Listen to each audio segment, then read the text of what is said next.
Señalábamos en los últimos días, se ha dado la información y nos sobrecogía un poco por cómo es, porque bueno, es un hecho que nos parecía sorprendente, pero que no nos tenemos que quedar en el mismo hecho en sí, como comenzábamos al inicio de nuestro programa, sino que hay que mirar el trasfondo, lo que hay detrás, porque escuchábamos en estos días que un interno del centro penitenciario de Badajoz se había cortado ambas orejas con una cuchilla y posteriormente había procedido a comérselas. Esto así, por sí mismo, parece casi de película de miedo, es un hecho real, pero no solamente nos queremos quedar en este hecho, sino, como decimos, en lo que encierra, porque precisamente tanto funcionarios como servicios médicos que actuaron rápidamente han señalado que quizá los medios no son los mejores, los que disponen en las prisiones, en los centros penitenciarios, en este caso de Badajoz, para atender a las personas que están allí que pueden tener algún tipo de patología.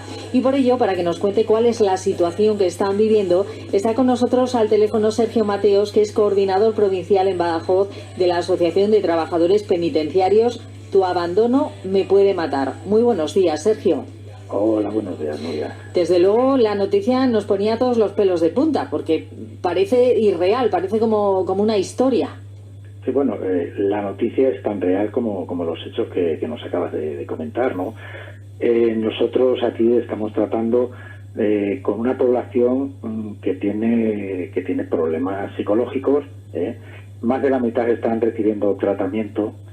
No tenemos psiquiatras. Entonces, bueno, pues muchas veces la medicación son los propios médicos los que se la van pautando, pero bueno, resulta llamativo que teniendo más de un 50% de la población con problemas psiquiátricos, pues que no tengamos un psiquiatra que pueda y sepa detectar este tipo de conducta y sobre todo poder evitarlas, ¿no? Que es lo que nosotros venimos demandando desde hace muchísimos años. Sobre todo porque es, como bien dice, una situación que se viene produciendo, no sé si van cada vez más un poco en precario o que no se da esa respuesta y cada vez los recursos son menos también y los efectivos de los que disponen. Sí, bueno, efectivamente. Primero señalar que bueno, el número de funcionarios ahora mismo a nivel España, estamos hablando de un déficit de 3.000 funcionarios y con una nula formación. Es más, nosotros no recibimos ningún tipo de curso. El funcionario, que es el que está en contacto directo con el interno, para poder detectar este tipo de brotes psicóticos que sufrió el sábado este interno. Es más, desde nuestra asociación, ahora que la Administración quiere llevar a cabo una escuela de estudios penitenciarios, nuestros compañeros de Cáceres se han puesto en contacto con varios grupos políticos para poner sobre la mesa y plasmar que la antigua prisión de Cáceres pueda llegar a convertirse en un momento como una escuela de estudios penitenciarios, ¿no? Y supondría una dinamización para lo que es la ciudad de Cáceres y para nuestra propia región. Entonces te invito y que si algún momento es un proyecto muy bonito que te pudieras poner en contacto con ellos. Y aparte de eso, pues eso, no contamos con psiquiatras, los psicólogos, el número es muy reducido, no puede atender a una población tan grande como es aquí en Badajoz, de 500 internos, psicólogos tenemos 3 en plantilla, los médicos pues bueno, están saturados por la situación, no pueden llegar a toda la población como a ellos les gustaría.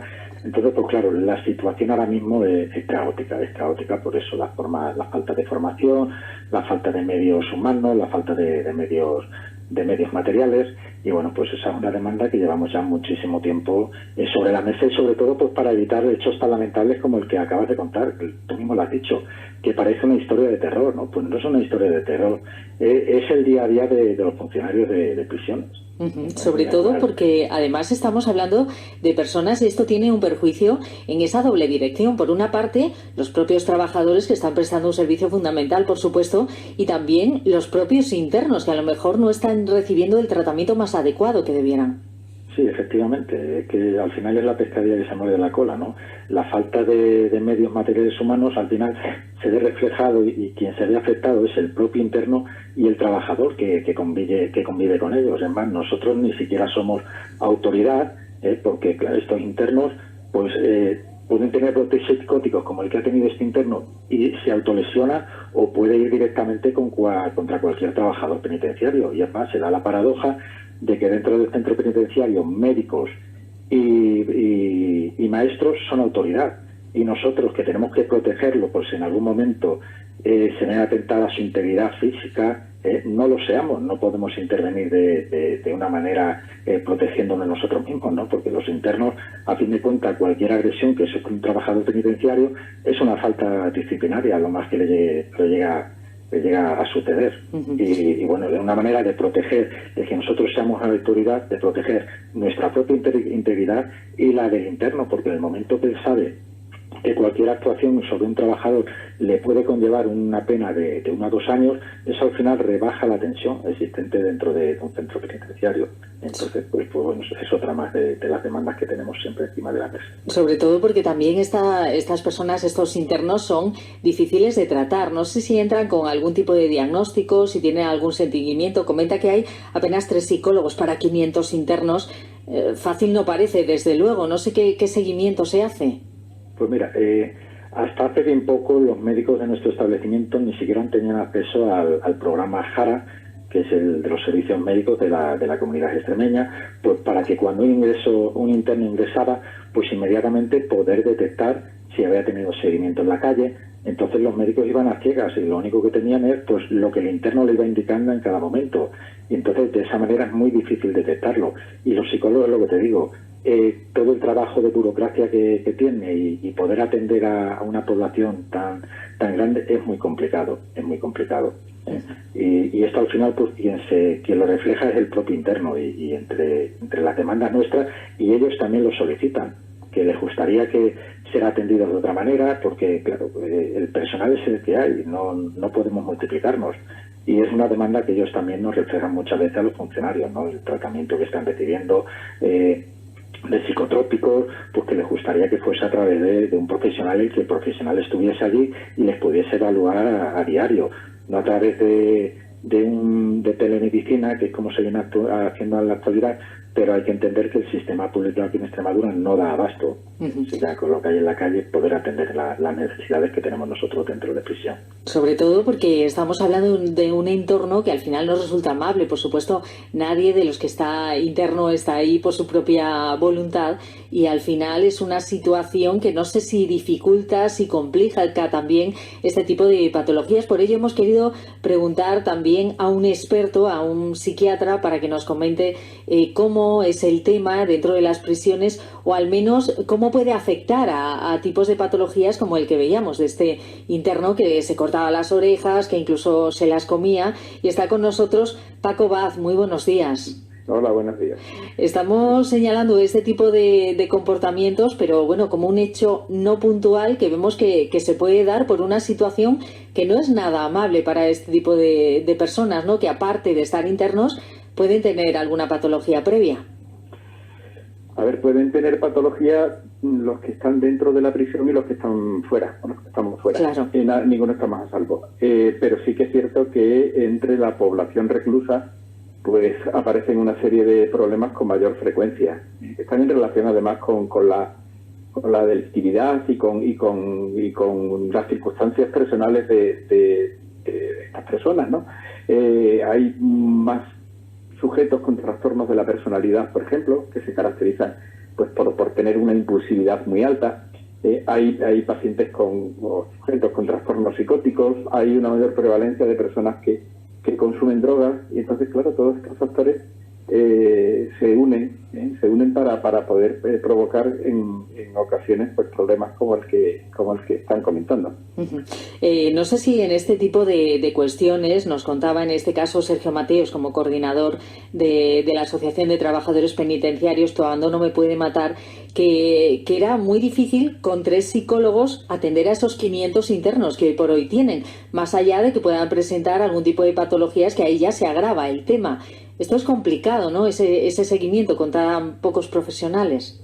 Bien, a ver, es decir, es un problema general que tenemos, ¿no? Es decir, a nivel asistencial. Es decir, nunca el personal que tenemos va a ser suficiente para una demanda que cada vez es más alta, ¿no? En el caso de las prisiones, bueno, yo tengo mi experiencia personal. Durante muchos años he estado gestionando y trabajando en el equipo de salud mental de Valdepasillas, aquí en Badajoz, que junto con el de Ciudad Jardín atendíamos a los pacientes de la prisión de Badajoz.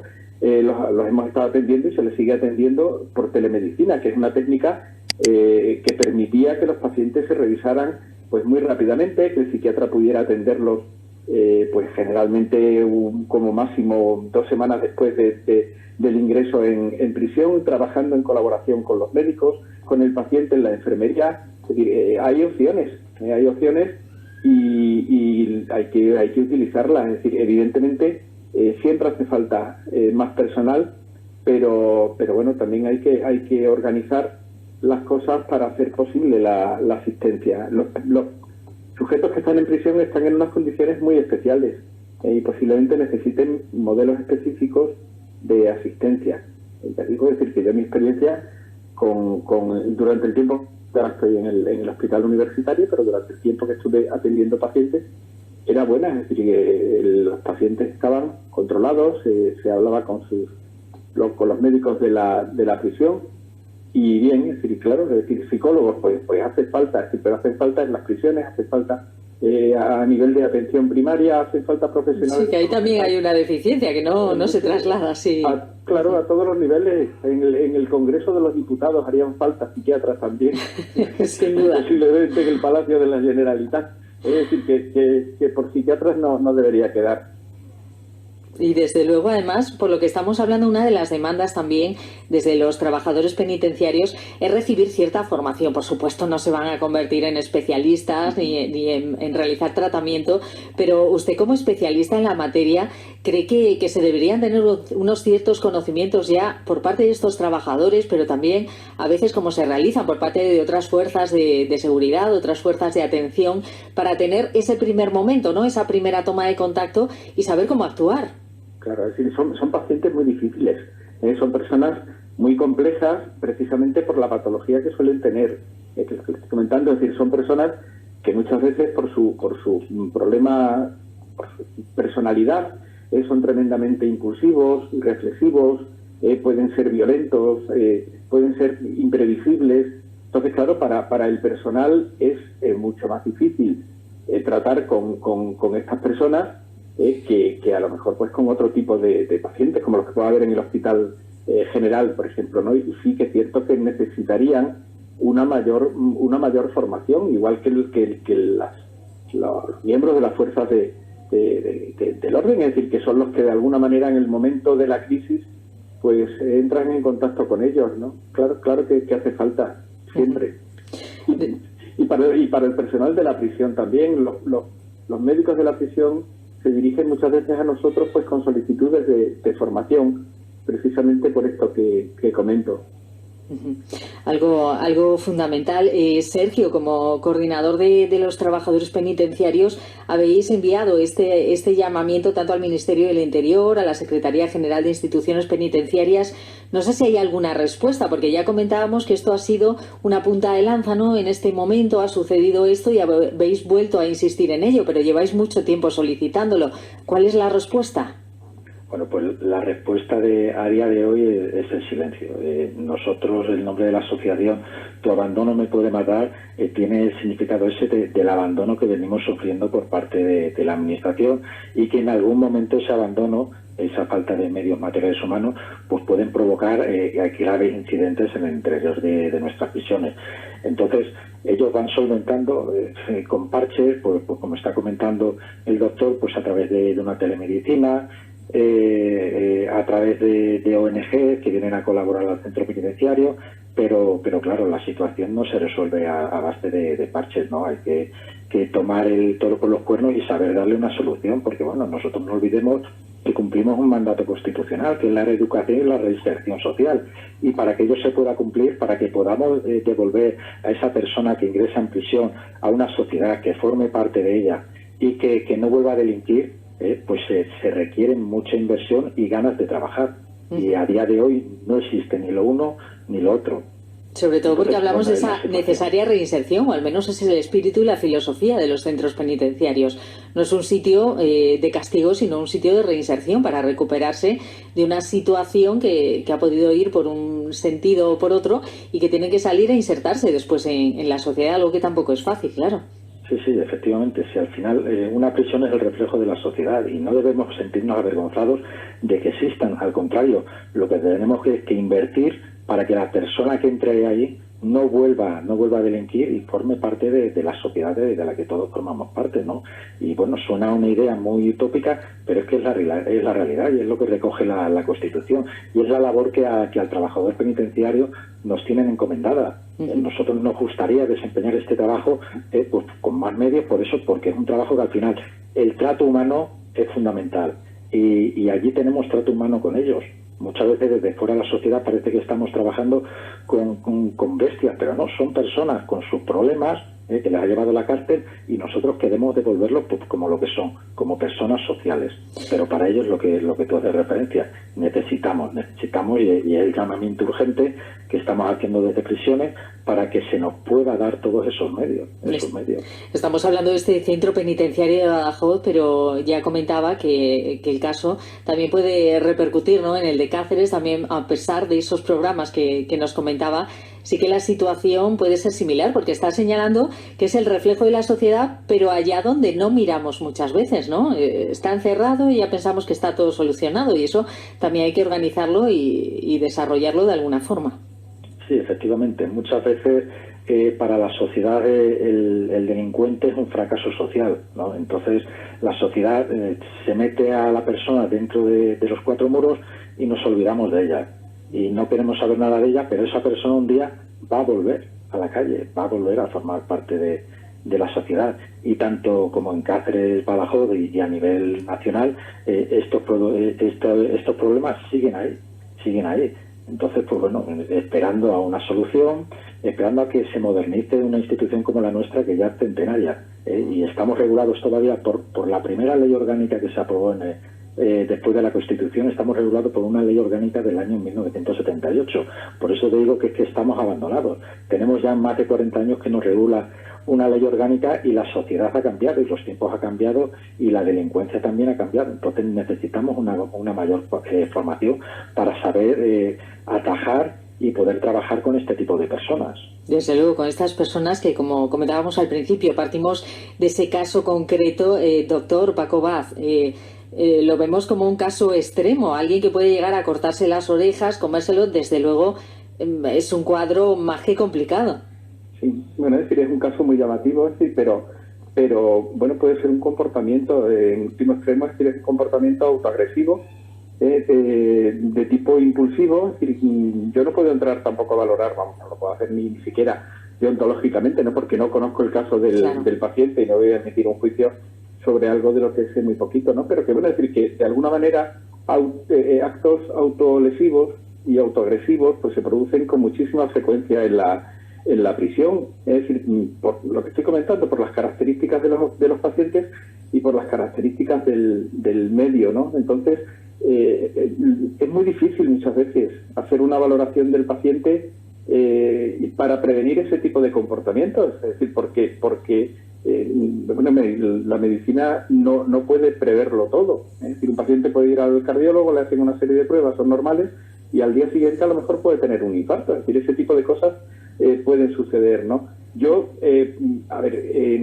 quiero dejar claro, es decir, la telemedicina no es un parche. Es decir, la telemedicina es una manera de intervenir, de intervención clínica, que creo que además, en el caso de las prisiones, es muy útil porque se preserva la intimidad del recluso. Es decir, es tristísimo ver a un señor en la sala de espera de una consulta con dos policías al lado, esposado, ¿no? Y el resto de los pacientes esperando para entrar. La telemedicina se hace en la enfermería del centro, muchas veces con el médico del recluso también presente. Es decir, que es una técnica que puede ser útil para atender a esta población. ¿Que tendría que ser a lo mejor más intensiva? Posiblemente sí, pero es decir, como tendría que serlo en el resto de la atención clínica a la población, ¿no? Cuantos más profesionales tengamos, pues mejor, pero no solamente médicos, no solo psicólogos, sino también funcionarios en la prisión, que tienen un trabajo muy difícil. Claro. Yo no los envidio en absoluto, ¿no? Porque tienen que tratar, pues, eso, es decir, con una población muy compleja, muchas veces en unas condiciones pues que no son las más adecuadas. Una primera línea fundamental, desde luego, y por ello les agradecemos que nos hayan acompañado esta mañana, porque es un tema que muchas veces no está sobre la mesa y queríamos poner también la atención como lo han demandado y lo han exigido tanto al Ministerio del Interior, a la propia Secretaría General de Instituciones Penitenciarias, desde este colectivo, desde esta Asociación de Trabajadores Penitenciarios. Tu abandono me puede matar. Sergio Mateos, estaremos pendientes y cualquier novedad, aquí están nuestros micrófonos para que nos contéis. Pues nada, pues muchísimas gracias por contar con nosotros y por ayudarnos a ser un poco más visible, que la sociedad sepa quiénes están dentro cuidando de los internos y la labor tan difícil que tenemos en el día a día. Desde luego que sí. Paco Vaz, psiquiatra, muchas gracias por acompañarnos. Gracias, buenos días.